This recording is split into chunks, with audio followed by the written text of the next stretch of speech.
नमस्कार, आप देख रहे खबरों की दीवार से जीवाल में हूं मनीष जायसवाल। आपका स्वागत है हमारे इस खास शो में, जिसमें आज हम बात करेंगे विधानसभा चुनाव के बाद अब हो रहे लोकसभा चुनाव में राज्य के अधिकारियों और कर्मचारियों की मांगे, इनके मुद्दे, इनकी समस्याएं कहीं न कहीं लोकसभा में अपने उत्तर जरूर तलाशती हुई नजर आ रही है। इसी विषय को लेकर शुरू करते हैं आज का शो। लोकतंत्र का एक पर्व छत्तीसगढ़ विधानसभा चुनाव 2023 हो चुका है और इसका परिणाम 3 दिसंबर को आया और इस चुनाव में जनता ने बीजेपी को सरकार बनाने का जनादेश दिया। बीजेपी ने यहाँ 54 सीट जीती और कांग्रेस यहाँ सत्ता से बाहर हो गई।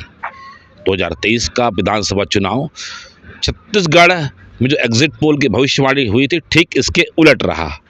एग्जिट पोल फेल हो गए। बीजेपी ने राज्य में अपनी सबसे बड़ी जीत दर्ज की, जिसे पूर्व मुख्यमंत्री भूपेश बघेल और कांग्रेस को राज्य सरकार बनने के बाद लगातार दूसरी बार सत्ता में वापसी की उम्मीदों पर पानी फेर दिया गया।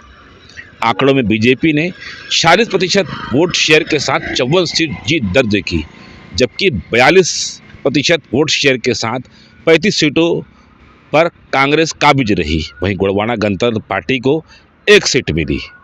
2023 में विधानसभा चुनाव में वोट शेयर के आंकड़ों में पोस्टल बैलेट में मिले मतों का विधानसभा चुनाव में राज्य के कर्मचारियों का रुझान एक संदेश जरूर दिया।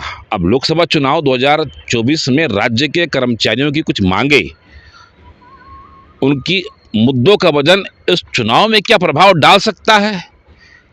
यह सवाल प्रदेश के 4 लोकसभा में जो अभी वोटिंग हो चुकी है, इसके बाद किसे दिखाई दिया किसे नहीं दिखाई दिया, यह नज़रिए की बात है, पर मुद्दे तो हैं और अभी भी वही हैं जो चुनाव में की चर्चा में गायब है। आपको याद होगा कि कांग्रेस 2018 की विधानसभा चुनाव के पूर्व अपने घोषणा पत्र में कर्मचारियों से बहुत सारे वादे किए थे। उनमें से एक वादा था पुरानी पेंशन बहाली का। कांग्रेस की सरकार छत्तीसगढ़ बनने के बाद 9 मार्च 2022 को बजट पेश करते हुए छत्तीसगढ़ के पूर्व मुख्यमंत्री भूपेश बघेल ने राज्य में पुरानी पेंशन योजना लागू करने की घोषणा की थी। सीएम की घोषणा के बाद छत्तीसगढ़ के जो कर्मचारी अधिकारी थे, इनमें खुशी की लहर दौड़ गई। एक बहुत बड़ी मांग थी। किसी ने सोचा नहीं था कि जो ओपीएस है वो इतनी आसानी से मिल जाएगी। इस घोषणा के बाद राज्य के कर्मचारियों का जो बुढ़ापे का सहारा था वो मजबूत हो गया और इसका आधार बने मुख्यमंत्री भूपेश बघेल। राज्य शासन ने 11 मई 2022 को एक अधिसूचना जारी की, जो 27 अक्टूबर 2004 को राज्य शासन के पेंशन स्थापना में 1 नवंबर 2004 या उसके बाद नियुक्त सभी कर्मचारियों के लिए लागू की गई। नवीन पेंशन योजना के स्थान पर पुरानी पेंशन योजना बहाल कर दी गई। अब नवीन अंशदायी पेंशन योजना के अंतर्गत शासकीय सेवकों को से की जा रही 10% अंशदानी कटौती 1 अप्रैल 2022 से समाप्त कर दी गई। अब सामान्य भविष्य निधि के नियम के अनुसार मूल वेतन का न्यूनतम 12% की कटौती की जा रही है। प्रदेश में अब ओपीएस प्रचलन में है। पूर्व सरकार के कार्यकाल के दौरान यह योजना लागू होने के बाद भूपेश है तो भरोसा है, इस जुमले ने प्रदेश में भूपेश बघेल की लोकप्रियता में काफ़ी इजाफा किया। हर कर्मचारी संवर्ग की जबान में उनकी मांगों के लिए उनके धरना प्रदर्शन में ज्ञापन के समय यह नारा अक्सर सुनाई देता रहा, लोकप्रिय रहा। लेकिन भूपेश बघेल सरकार की इस घोषणा और इसे लागू करने के परिणाम जैसे विधानसभा चुनाव 2023 में देने थे, वो कहीं दिखाई नहीं दिए। कांग्रेस इस ओपीएस की जो घोषणा की थी उसे पूरी तरह अपने पाले में नहीं कर पाई, जिसके नतीजे विधानसभा चुनाव में भी दिखाई दिए। डाक मत पत्र में आंकड़े वे कुछ कहानी ऐसे ही कह रहे हैं। करीब 4 महीने की भाजपा की विष्णुदेव साय की जो सरकार है, इनसे भी बहुत सी मांगे हैं। इसमें ओल्ड पेंशन में जो एक विसंगतियाँ हैं वह भी एक मुद्दा है। ओल्ड पेंशन को लेकर अभी कर्मचारी संवर्ग में कई ऐसे कैडर हैं जो पहले अनियमित और संविदा कर्मचारी हुआ करते थे। उनका नियमितीकरण 2004-05 के बाद हुआ, लेकिन पुरानी सेवा को लेकर आज भी उनके अंदर में सस्पेंस है।